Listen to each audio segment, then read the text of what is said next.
Muy buenas tardes para todos. Mi nombre es Andrés Felipe Mariano Agudelo, estudiante de agronomía, inscrito en el CEAD de Acacías, perteneciente al periodo 1604 del presente año 2022. A continuación les voy a hablar sobre el ejercicio propuesto de la tarea 2 de la materia de álgebra, trigonometría y geometría analítica.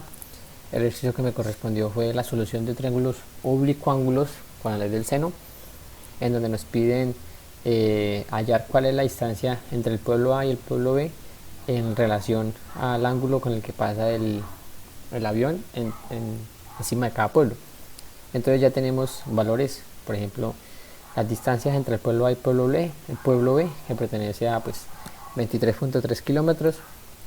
Tenemos los valores de los ángulos alfa y beta, que nos los dan aquí respectivamente: 43.2 grados para el alfa y 53.8 para el beta. Trabajamos con la siguiente, teniendo en cuenta que en los triángulos oblicuángulos la suma de sus 3 grados ángulos debe ser un total de 180 grados, como nos muestra acá. Entonces, para saber cuál es el valor en grados del ángulo teta, lo que hacemos es restar a 180, que es el valor total, le restamos los dos valores que ya tenemos y nos queda que el ángulo teta corresponde a 83 grados. Trabajamos con la siguiente ecuación, donde el seno de A sobre el seno se divide sobre el lado A, al seno de B se divide sobre el lado B y el seno de C se divide sobre el lado C. Reemplazamos estos valores con los que ya tenemos. Por ejemplo, el seno del ángulo teta se divide sobre el lado A, el seno del ángulo beta se divide sobre el lado B y el seno del ángulo teta se divide sobre el lado C. Aquí podemos ver que el lado A es el que queda acá enfrente del ángulo A, el lado B queda acá enfrente del ángulo B y el lado C, que sería este o el avión, queda acá al ángulo C. Entonces comenzamos a reemplazar, aquí reemplazamos y comenzamos a hallar distancias. ¿Cómo lo hacemos? Despejamos la ecuación anterior sobre teta. Aquí para poder hallar la distancia del lado A, debemos trabajar con los valores de beta. ¿Por qué? Pues por lo que explicaba anteriormente. Para poder hallar la distancia de este lado, del lado A, debemos trabajar con los valores de B, que sería la distancia acá. Cuando vayamos a buscar la distancia del lado B, debemos trabajar con los valores de A, así respectivamente, porque son los opuestos. Entonces reemplazamos valores. Aquí, por ejemplo, reemplazamos valores. Sabemos que la distancia B es la distancia seno de beta, pues el seno de A. Aquí lo que hacemos es despejar B y pasa a seno de beta, pasa a multiplicar a C sobre seno de teta.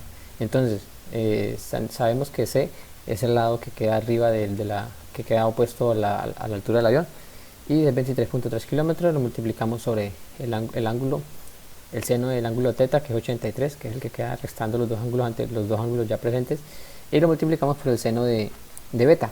Nos da que la distancia entre el pueblo A y el avión es de 18.94, y así mismo hacemos con el lado B, que nos daría 16.069 kilómetros de distancia entre el lado B y el avión. Pasamos a GeoGebra y graficamos esta ecuación. Me permite un momentico mientras el computador carga.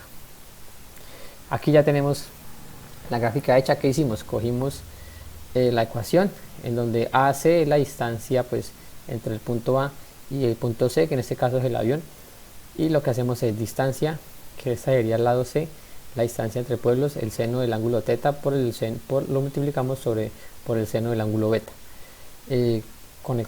Hacemos un primer punto, que sería el A en el inicio, un punto B, que es la distancia entre pueblos, y para poder graficar el punto C o avión, lo que hacemos es el inicio, que es AC, lo multiplicamos por el coseno porque es el ángulo adyacente, y después lo multiplicamos por el seno, que sería el ángulo opuesto, y ahí nos grafica este lado de acá. Ya lo que hacemos es unir segmentos. Por ejemplo, el segmento B, que en realidad es el lado B, que representa la distancia entre el pueblo A y el avión, nos da 18.94, como lo hicimos anteriormente, y en este caso el lado A, que nos representaría la distancia entre el pueblo B y el avión, 16.07 o 0.069, como nos dio anteriormente.